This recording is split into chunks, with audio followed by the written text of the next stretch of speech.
Halo, apa kabar semua anak didik kami kelas 9? Jumpa lagi dengan pembelajaran kita IPA, yaitu tentang listrik dinamis, listrik mengalir. Sebelumnya kita sudah mempelajari tentang listrik statis. Statis artinya diam, dinamis artinya mengalir atau bergerak. Apa yang mengalir? Coba lihat ini. Lihat sekilas gambar kita ini, ada sesuatu yang mengalir di sini. Nah, itulah yang dinamakan dengan aliran arus listrik. Bagaimana timbulnya arus listrik? Apa syarat arus listrik mengalir dalam rangkaian? Mari kita simak video berikut ini.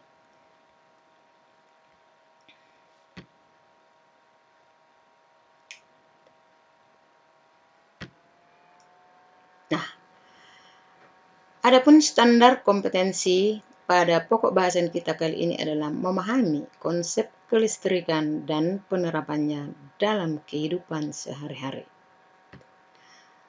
Kompetensi dasar menganalisis percobaan listrik dinamis dalam suatu rangkaian serta penerapannya dalam kehidupan sehari-hari.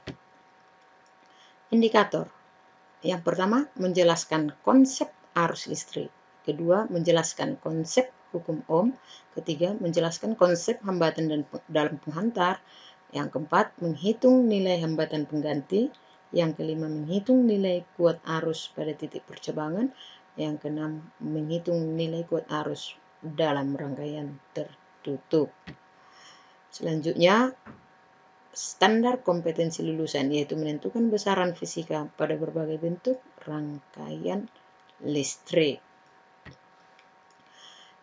Nah, di sini ada peta konsep sebelum kita masuk ke arus listrik. Yang pertama sekali adalah yang kita bahas, yaitu topik arus listrik. Kedua, nanti hambatan jenis atau disebut dengan konduktivitas. Yang ketiga, hukum Ohm. Yang keempat, hukum pertama Kirchhoff. Ya, di hukum Ohm ini akan kita berlanjut dengan ada rangkaian hambatan, ada susunan seri, ada paralel, kemudian dinamakan itu rangkaian listrik dengan menggunakan hukum pertama dan kedua Kirchhoff. Namun pada pokok bahasan ini yang kita bahas adalah yang utama adalah hukum pertama Kirchhoff, sedangkan hukum kedua Kirchhoff nanti akan kamu bahas selanjutnya ketika kamu menduduki bangku SMA. Oke, paham semua ya? Baik, berikutnya kita akan membahas bagaimana menentukan arus listrik. Maksudnya arah arus listrik dan arus elektron, aliran elektron ya.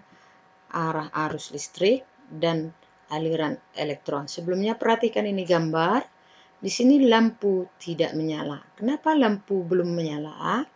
Itu disebabkan, mari lihat di sini, ini sebuah rangkaian listrik sederhana yang terdiri dari lampu, mulai lampu senter, kemudian baterai, kemudian saklar. Ini saklar. Kemudian saklar dengan lampu dengan baterai dihubungkan dengan kabel atau wire listrik ya. Oke. Selanjutnya, bagaimana supaya lampu ini menyala? Mari kita klik di sini. Saya klik di sini, itu tindakan supaya saklar tertutup atau saklar dalam keadaan on. Tadi dalam keadaan off, sekarang dalam keadaan on. Nah, ada nggak perubahan di sini? Tentu ada, jelas. Lampu di sini telah menyala. Lampu menyala membuktikan bahwa adanya aliran di dalam rangkaian. Aliran itu ada dua macam, yaitu awalnya aliran elektron dan selanjutnya aliran arus listrik. Dari mana kita menentukan aliran elektron dan aliran arus listrik? Mari kita klik kembali gambar berikut. Nah, perhatikan di sini sekarang ada ya, anak-anak kami, perhatikan. Coba saya buat lasernya dulu. Di sini lihat Oke. Ada aliran arus listrik dan ada aliran elektron. Maaf, nggak usah aja ini. Yang merah ini aliran arus listrik, ini rotasinya, ini alirannya, yang merah. Sedangkan yang biru ini aliran elektron.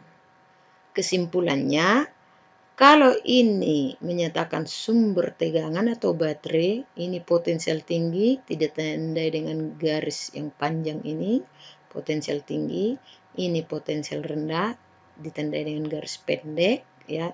Ingat ini simbol baterai dalam rangkaian. Maka arus listrik mengalir dari potensial tinggi, lihat ini ikuti, sampai ke potensial rendah. Sedangkan elektron mengalir dari potensial rendah sampai ke potensial tinggi. Ya, lihat gambar aliran yang merah dan yang biru. Bedakan ya. Arah arus listrik berlawanan dengan arah aliran elektron. Arus listrik adalah aliran muatan positif dari potensial tinggi ke potensial rendah. Sedangkan elektron adalah aliran elektron, arus elektron adalah aliran elektron dari potensial rendah ke potensial tinggi. Nah, ketika arus listrik mengalir di dalam rangkaian, tentu harus memenuhi syarat. Apa syarat arus listrik mengalir dalam suatu rangkaian? Nah, perhatikan dua gambar di sini. Ketika rangkaian di sini terbuka, kenapa rangkaian ini disebut terbuka?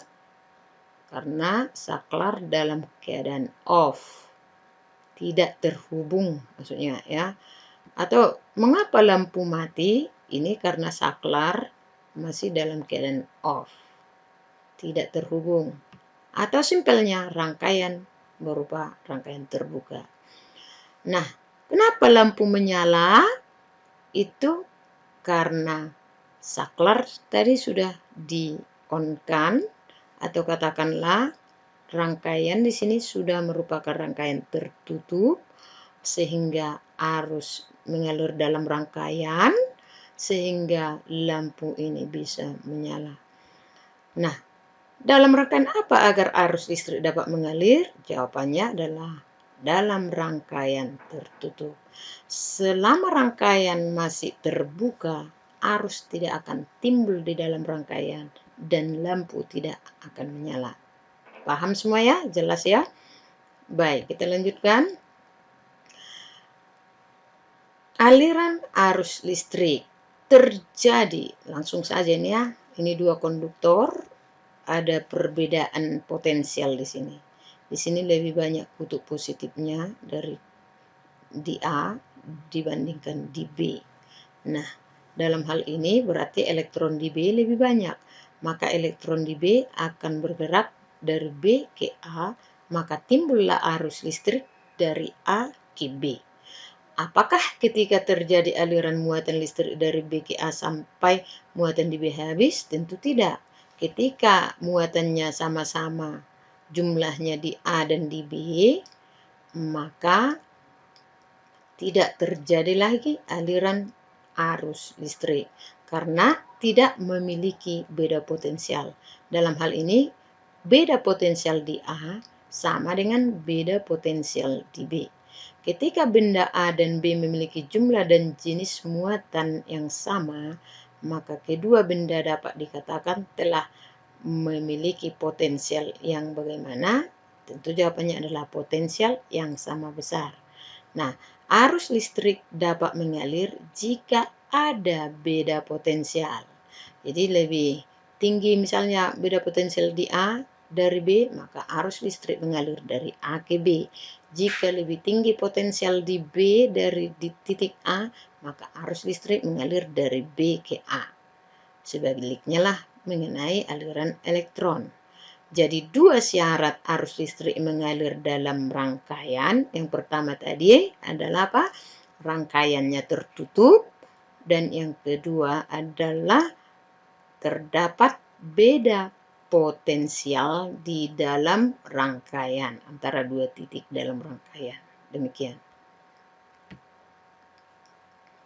Sekarang kita lanjutkan dengan kuat arus listrik. Apa itu kuat arus listrik? Ketika tadi lampu menyala ini, berapa waktu lampu menyala, berapa banyak muatan yang berpindah, ya, muatan negatif atau elektron yang berpindah di dalam rangkaian ini dari potensial rendah ke potensial tinggi, berapa banyak jumlah muatan yang berpindah itu, maka arus listrik adalah jumlah muatan tiap satuan waktu. Perhatikan dulu ini ya. Nih. Nah, jumlah muatan yang mengalir tiap satuan waktu. Jadi, kuat arus listrik adalah banyaknya muatan yang mengalir pada penghantar tiap detik atau tiap sekon. Dirumuskan I sama dengan Q per T. I sama dengan Q per T. Di mana I adalah kuat arus listrik, satuannya ampere. Q sama dengan muatan, satuannya kolom. T sama dengan waktu, satuannya sekon.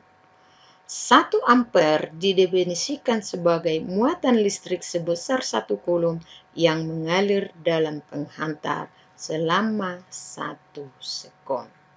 Sekian. Contoh soal, perhatikan ya.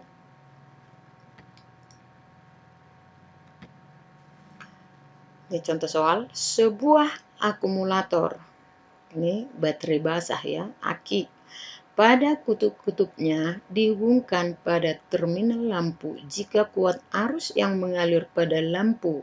Ini perhatikan, jika kuat arus yang mengalir pada lampu 0,5 ampere dan lampu dinyalakan selama 2 menit, berapakah muatan listrik yang melewati lampu? Maka dapat kita jawab besaran apa yang diketahui. Kita lihat ya, ini sudah saya garis bawahi, yaitu I. I sama dengan 0,5 ampere. Kita ketik di sini ya. I sama dengan 0,5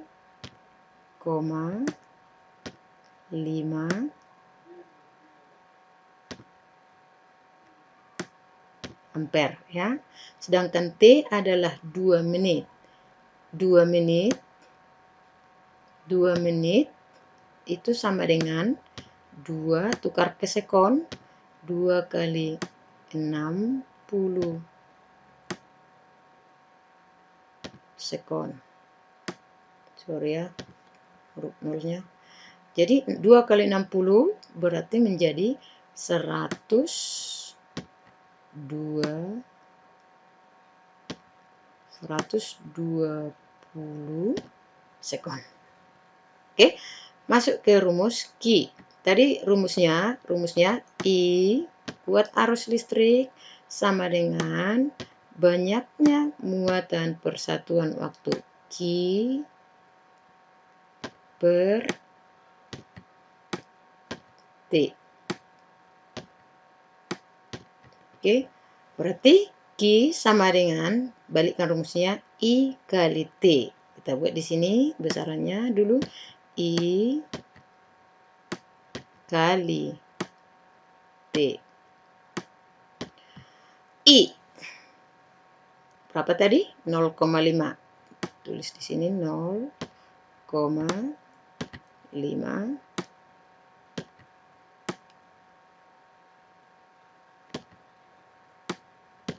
kali T 120 setelah ditukar tentunya ya.